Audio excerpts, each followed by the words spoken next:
Hey guys, welcome back to Lola Speaks Podcast. It's your girl, Lola. Today I want to talk about something that has been on my mind for the past couple of days. And it's only been on my mind because I was having a conversation with a friend of mine and I asked him a simple question. Maybe simple to some. Well, the conversation started simple enough, right? I asked him, how did he know that it was time for him to retire? Like, how did he say this is it? Now, mind you, retirement is a huge decision. You're walking away from something so familiar, something stable, something you've known for years. So naturally, I thought the answer was going to be about finances, a plan, a timeline, some magical moment where everything suddenly made sense to him. But instead, he looked at me and he said something that I haven't been able to shake. I've been rethinking those words since he said them. He said, whatever you decide to do next, go full throttle like your life depends on it. Tell yourself this will work. And baby, I've literally been replaying those words in my head since the day we had that conversation. Because the more I thought about it, the more I realized how much of life is spent on waiting, waiting for signs, waiting for certainty, just waiting for guarantees, waiting until we're less scared, waiting until we have more money, waiting until we feel ready, waiting until everybody supports us. So everybody is on the same wave as us. And somewhere in all that waiting, years just start passing us by. Like like I don't think most people ever feel ready. I really don't. I really don't think that. I think that one of the biggest misconceptions that we have is that we think successful people had confidence first. We think they knew exactly what they were doing. We think, that they woke up one morning with a complete blueprint. But when you listen to enough stories, you realize something. Most people started scared. Most people started uncertain, like you always hear, do it scared. Most people started before they felt like they was qualified. The business owner, the parent, the homeowner, the entrepreneur, the creators, the person who moved across the country. None of them had guarantees. They had a decision. We all have a decision. When I think about Lola Speaks, when I think about becoming a content creator and showing different sides of myself, I sometimes, I was thinking about it twice. Like I was thinking about it 2 times, 3 times, 4 times, 5 times. Like, who do I think I am? I was doubting my ability to actually be who God already called me to be.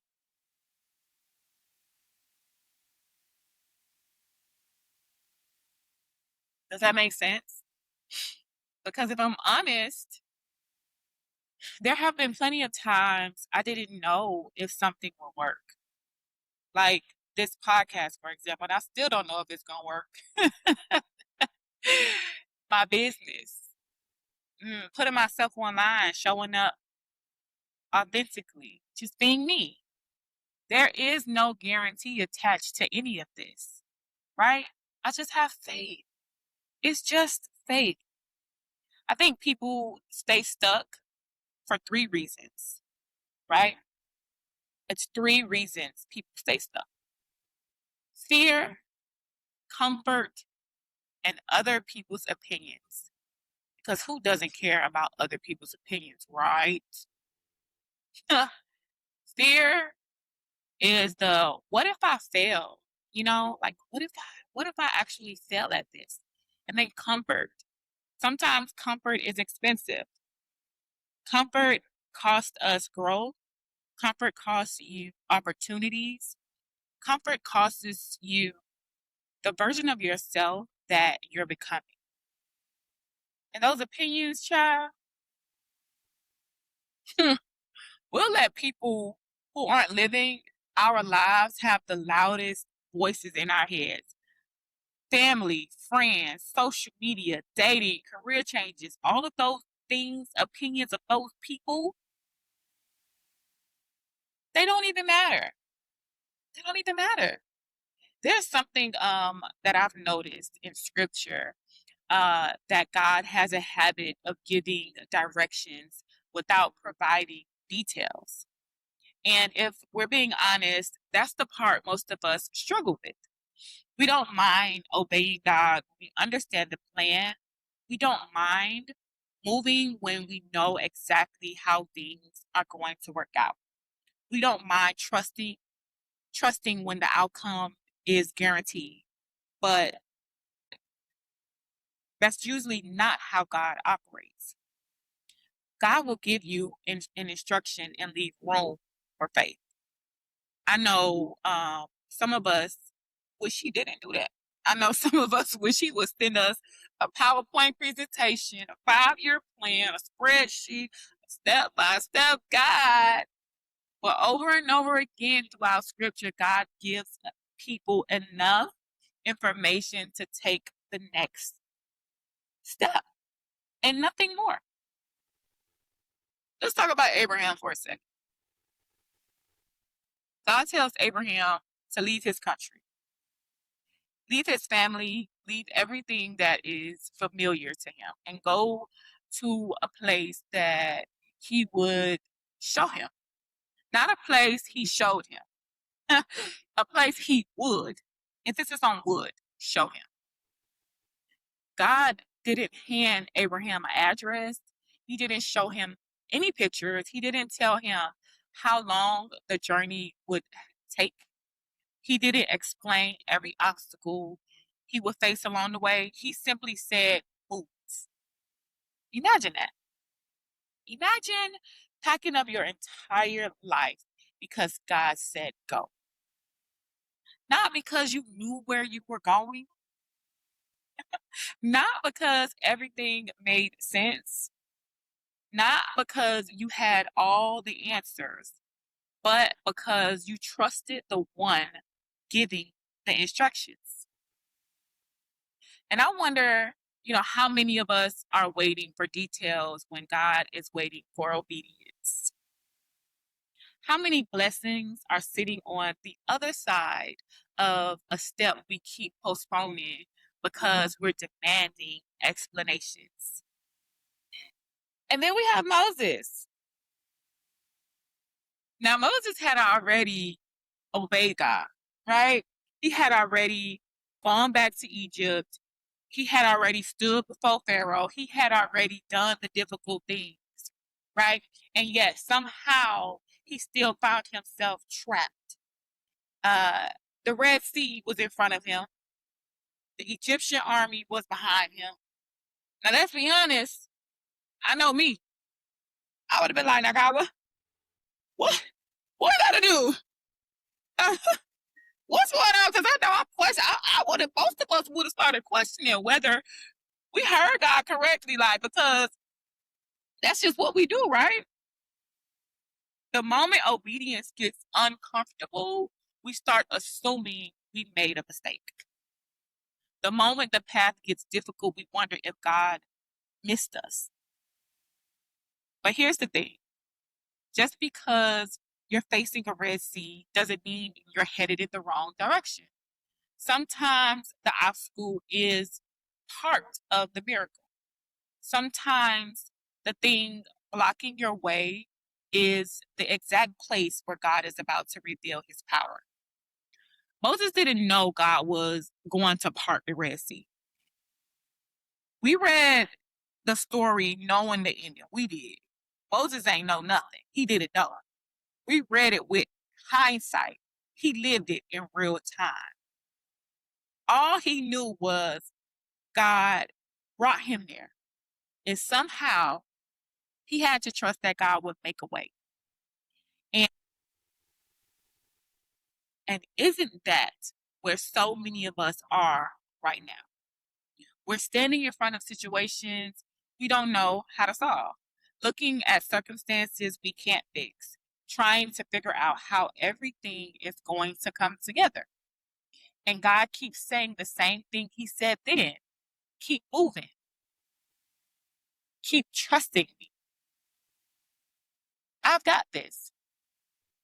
And then there's Noah, big dog Noah, big dog Noah.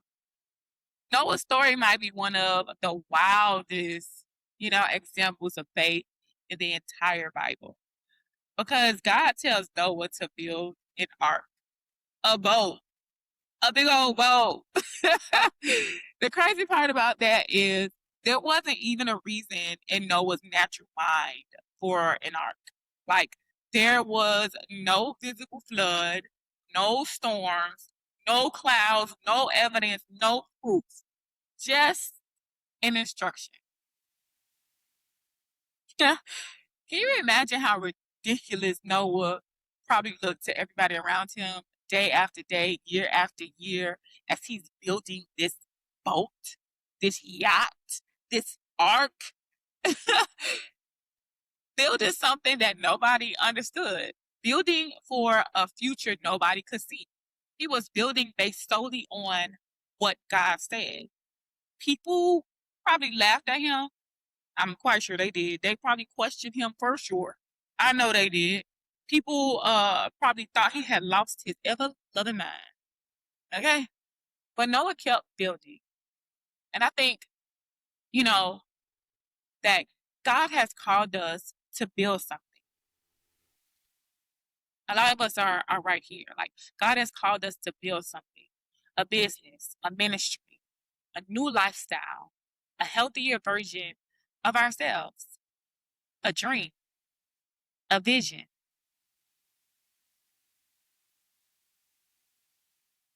And because nobody else can see what God showed us, we start questioning ourselves. Because the support isn't there, because the evidence isn't there, because the results aren't there. But Noah teaches us something powerful. You don't need the public's approval when you have divine instruction. You don't need the public's approval when you have divine instruction. Because sometimes faith looks crazy before it looks successful. Sometimes obedience looks foolish before it feels fruitful. Sometimes the very thing people don't understand today becomes the thing they're asking you about tomorrow. Abraham moved without knowing where. Moses stood still without knowing how. Noah built without seeing evidence. And all three had one thing in common: they trusted God before they understood God.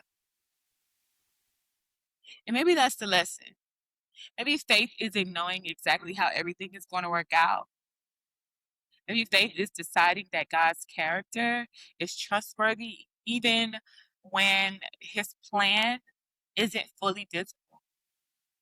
Maybe stepping into the unknown isn't about having certainty.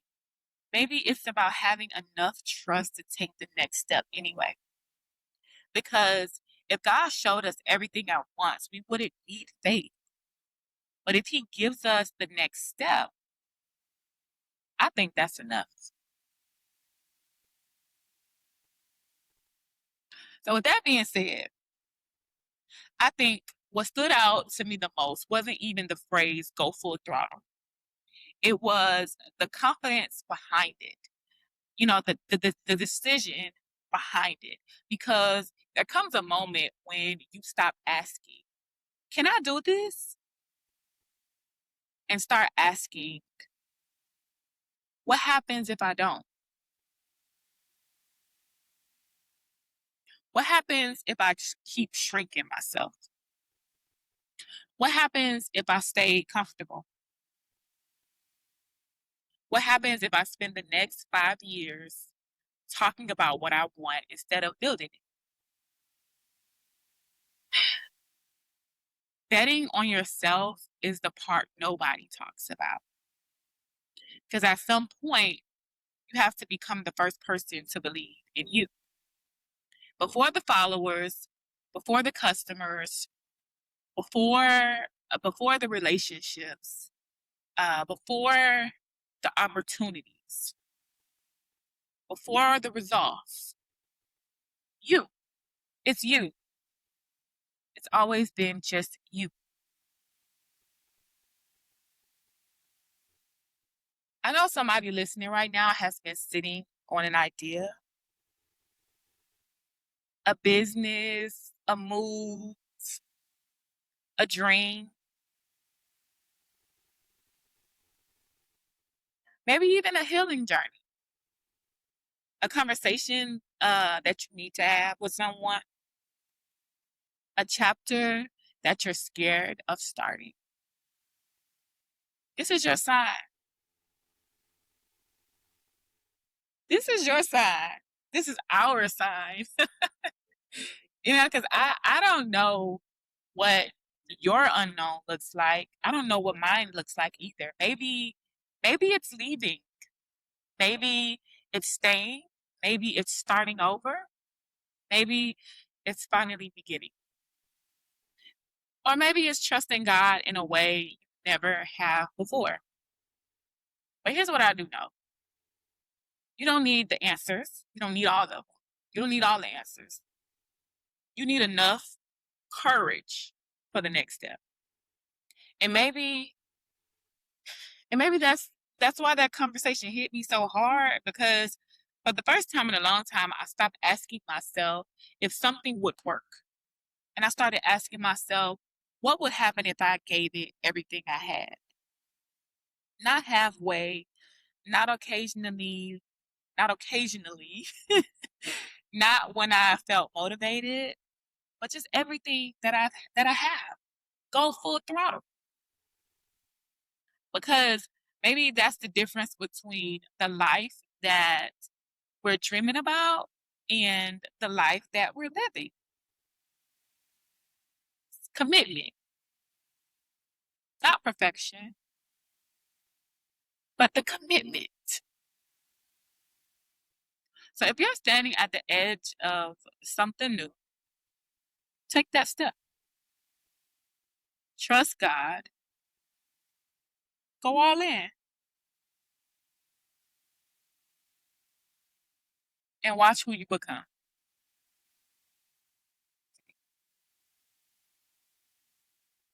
Go all in. Trust God. Take that step. And watch who you become. And I'll leave y'all right there.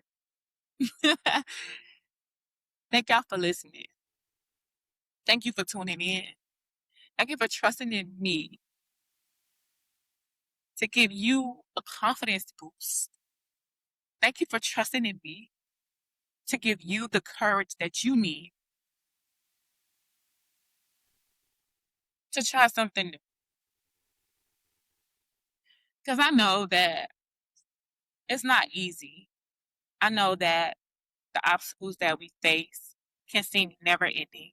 I know that the trials and tribulations seem like we're never going to get through.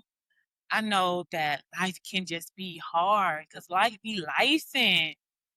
Life be licensed. But we just got to step out on faith. Literally, step out on faith. Because God doesn't give you the vision for you not to succeed. He's not going to give us the full blueprint, but he definitely going to give you the dream. He's going to give you the vision. He's going to let you see a little glimpse of what it could look like. And it's up to you to take it there. I want to touch on a Bible verse that literally changed my life. A Bible verse that changed my life and my faith.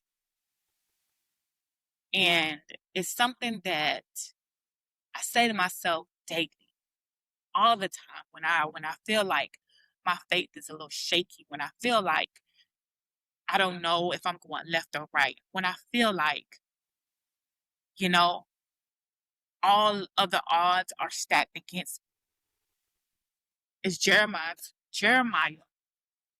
29:11. Now, this was back in, I ain't even gonna tell y'all the year, but whatever year it was, I created a prayer closet in my apartment. And I know I was at a moment in my life where I talked about this on another episode. I was at a moment in my life where I just was so lost. I didn't know what was coming next, what was going on. I didn't know. And I remember this day so vividly because I literally was on my knees and I was crying, asking God, please, God, make it like, what am I doing wrong? Show me, what am I doing wrong? Like, my faith is shaky. God, please just show me a reason why I should still believe in you. Show me a reason why I should still have the faith that I have. Like, God, show me, because I am lost. I was so lost. I was so lost. And I kid you not, I had my teenage Bible that I received from my church when we graduated high school. And I'm in my prayer closet and I literally was like, God, just show me something. And I stumbled on Jeremiah 29. Literally stumbled on it. I had no knowledge of Jeremiah 29. Mind you, I was just starting to read my Bible. I think I was still in Genesis. Who knows? I don't know where I was at. But I was somewhere in that Bible, but it dang sure wasn't Jeremiah 29:11. So I stumbled across Jeremiah 29:11. And when I tell you, I read that verse and it literally was Jeremiah 29. I was reading Jeremiah 29 and I'm just reading from verse 1 on down. And once, like, this is verse 4 is when it was like, oh, I was like, oh, okay, keep reading. And when I got to verse 11, baby, I wailed. I cried my eyes out. I cried my eyes out. I cried my eyes out. And it was a different version Bible, but we're going to read it from this Bible that I have today, which is the She Reads Truth. It's the Christian Standard Bible. I got it off of Amazon. You almost this. Got it off of Amazon. Verse 29, chapter 29, verse 11, it says, "For I know the plans I have for you." This is the Lord's declaration. "Plans for your well-being, not for disaster, to give you a future and a hope. You will call to me and come and pray to me, and I will listen to you. You will seek me and find me, and you will search. And when you search for me with all your heart, I will be found by you. This is the Lord's declaration. And I will restore your fortunes and gather you from all the nations in places where I banished you. This is the Lord's declaration. I will restore you to the place from which I deported you." Now, I don't know what you probably got from that verse, but that verse told me that I didn't have plans for you to perish. I have plans for you to prosper. Your life is all about prosperity. So if you take that step and trust in God fully with your plan and your vision, the vision that He already planted in your mind, in your heart, I promise you, you will succeed. And I'm not only telling that to y'all, I'm telling that to myself too. Because here we speak life into one another. Mhm. All right, y'all. I love y'all to life. I hope that this episode sits well with you. I hope that it gave you some insight on how God really works and how He moves in our lives today. I hope that you can take this and listen to it, share it with a friend, a family member, your sisters, your brothers, your cousins, your nieces, your nephews, your kids, whomever you feel is lacking the faith to start over again. Because I promise you, there is light at the end of the tunnel. The rainbow always shines because God is always going to remind us of his promise. I love y'all to life. Peace. Until next time.